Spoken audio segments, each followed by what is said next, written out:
Bonjour les amis, ici Jasmine Moineau du blog timideheureux.fr. Je suis très heureuse de vous retrouver aujourd'hui pour une toute nouvelle vidéo un peu particulière car j'ai le plaisir de recevoir avec moi aujourd'hui Béatrice du blog de Betty Lamy pour une interview spéciale. Bonjour Béa et merci de me recevoir chez toi. Bonjour Jasmine, c'est avec plaisir, je suis très contente de te recevoir. Enfin, on a l'occasion de pouvoir faire une interview toutes les deux. Ça fait tellement longtemps que j'attends ça, donc merci encore. Ça fait un petit moment qu'on commence à se connaître là. Oui, c'est vrai, c'est vrai. Alors, donc toi, tu as un blog sur l'aromathérapie. Peux-tu te présenter un peu plus Oui, avec plaisir. Voilà. Donc, je suis effectivement Béatrice du blog Betty Lamy, un blog que j'ai commencé à écrire en septembre 2017, où je parle essentiellement de santé au naturel à travers les huiles essentielles et les fleurs de bac. D'accord. Voilà, ce sont mes deux chevaux de bataille. Le domaine de prédilection, très intéressant, extrêmement riche. Depuis combien de temps à peu près te passionnes-tu pour l'aromathérapie? Alors l'aromathérapie rentrait dans ma vie il y a à peu près 5 ans. Avant ça, je m'étais intéressée plus particulièrement aux fleurs de bac, que je connais depuis plus de 10 ans, qui m'ont permis de sortir d'une période de dépression qui était difficile pour moi, beaucoup d'émotions négatives. Et c'est grâce aux fleurs de bac que je m'en suis sortie. En fait, je n'ai pas pris de médicaments. Et j'ai réussi à sortir de cette dépression sans médicaments, sans anxiolytiques. Donc c'était vraiment une belle victoire pour moi et ça a été un déclencheur dans ma vie en général, pour moi mais également pour ma famille, pour mon mari, pour mes enfants. J'ai commencé à m'intéresser aux huiles essentielles pour les soigner dans les petits maux quotidiens, physiques et émotionnels éventuellement. Et j'ai vite vu la différence, j'ai vite vu que leur santé s'améliorait, qu'on allait moins chez le médecin, qu'elles tombaient moins malades. Plus d'épidémies de gastro à la maison, plus d'épidémies de grippe, de rhume, donc c'était vraiment, et c'est vraiment, c'est des choses qu'on perçoit très facilement, surtout pour une maman avec des enfants. On a l'impression de passer sa vie chez le médecin, et là c'est vrai que grâce aux huiles essentielles, j'ai vite vu la différence. Donc c'est pour ça que je m'y suis intéressée, et quand j'ai cherché une reconversion professionnelle, avant je travaillais dans les ressources humaines, j'ai tout de suite pensé aux fleurs de bac et aux huiles essentielles parce que j'en parle tellement autour de moi et la plupart des personnes que je connais viennent prendre des conseils auprès de moi. Je me suis dit mais pourquoi pas en faire un métier, donc j'ai suivi des formations pendant 1 an sur les fleurs de bac et surtout sur les huiles essentielles. Voilà, j'avais besoin d'apprendre les bases, j'avais besoin de les connaître mieux et grâce à ces formations j'ai pu en faire ma profession et j'ai créé le blog pour devenir blogueuse professionnelle dans ce domaine-là. D'accord, donc tu es aromathérapeute certifiée. Oui, tout à fait. Et donc je vous invite fortement à aller visiter le blog de Béa qui est absolument génial, extrêmement ludique, très bien expliqué. Elle a aussi des vidéos YouTube courtes, donc ça vous permet d'avoir instantanément des informations très utiles. C'est du concret, je donne des recettes concrètes. Je ne fais pas des vidéos d'1 heure, c'est des petites vidéos assez simples mais efficaces. Donc si vous passionnez ou vous intéressez à l'aromathérapie, allez sur son blog. Voilà. Merci Jasmine. Depuis combien de temps n'as-tu pas été malade? En fait, depuis longtemps.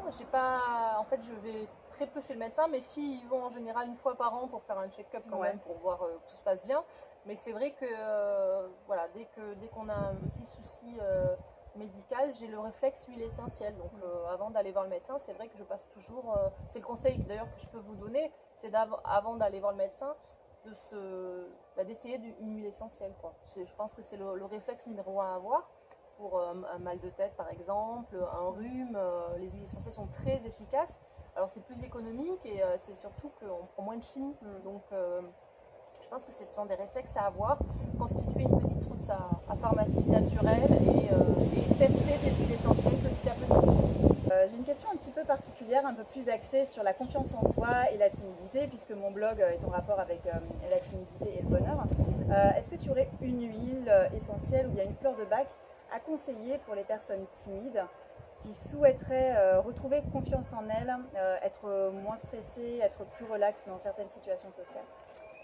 Alors il y en a une qui me vient tout de suite à l'esprit, si je peux en conseiller qu'une, une huile essentielle, c'est la camomille romaine, qui pour moi est indispensable à avoir même sur soi et naturellement, parce qu'elle permet, la camomille romaine permet de se déstresser, elle est sédative, anxiolytique, donc dès qu'on la respire, elle a un effet immédiat sur le rythme cardiaque, sur la confiance en soi également. Et donc je pense qu'elle peut être utile pour ton public et pour les personnes qui sont stressées, qui peuvent être timides dans certaines situations où elles peuvent avoir des peurs aussi. Et cette huile essentielle est très efficace. D'accord, donc tu m'expliquais parallèlement qu'elle est encore plus efficace si on la couple avec l'exercice de cohérence cardiaque. Complètement, oui. Ça c'est un exercice à connaître et à pratiquer quand on a une poussée d'angoisse, d'anxiété, de stress. On pratique la cohérence cardiaque, c'est un exercice de respiration sur plusieurs temps et sur une durée bien précise. Et quand on respire la camomille romaine en même temps, ça multiplie les effets positifs. Ok, super. Donc camomille romaine en huile essentielle. Tout à fait. Et en fleur de bac, aurais-tu quelque chose à conseiller? Il y a le groupe, alors il y a plusieurs groupes pour les fleurs de bac qui regroupent différents états émotionnels. Le groupe de la confiance en soi, de l'incertitude, ce groupe-là permet spécifiquement de gagner confiance en soi, de retrouver une certaine sérénité tout simplement, de prendre la parole plus facilement, de moins avoir peur de s'exprimer, de donner son avis déjà, parce que des fois c'est pas facile, de savoir dire non par exemple. Donc dans ce groupe on a notamment gentiane, cerato, voilà, il y a plusieurs fleurs, alors je ne vais pas peut-être te les donner aujourd'hui. On a un petit insecte qui vient nous faire coucou. Voilà. Mais ce groupe-là, si les personnes sont intéressées, peuvent regarder sur mon blog, il y a un article sur la confiance en soi, il y a 6 fleurs de bac, et donc voilà, ça peut aider. Super, donc le groupe de la confiance en soi pour les fleurs de bac. Donc encore une fois, je vous invite à tester par vous-même, à ne pas uniquement prendre les avis. Essayez, c'est le meilleur moyen de se faire... Il n'y a pas de risque, il n'y a pas de contre-indication. Alors avec les fleurs de bac, c'est sûr, il n'y a pas de contre-indication, il n'y a pas de risque, vous pouvez les tester, il n'y a aucun problème. Ce qui peut arriver, c'est que ça ne fonctionne pas parce qu'on n'a pas bien sélectionné la fleur. Par contre, pour les huiles essentielles, je le dis, je le redis souvent dans mon blog, il y a des précautions à prendre. On ne peut pas prendre toutes les huiles essentielles. Il faut être sûr d'être quand même en bonne santé, c'est-à-dire que ne pas avoir de pathologie annexe, évidemment, on ne remplace pas, je ne remplace pas l'avis de votre médecin, c'est très important à préciser. Donc voilà, bien se focaliser sur les dosages, sur les huiles essentielles que l'on peut ou pas utiliser en fonction de son état de santé, de l'âge, donc pour les enfants, les femmes enceintes, les femmes allaitantes, etc. Les personnes âgées. Voilà, il faut vraiment faire attention à ça.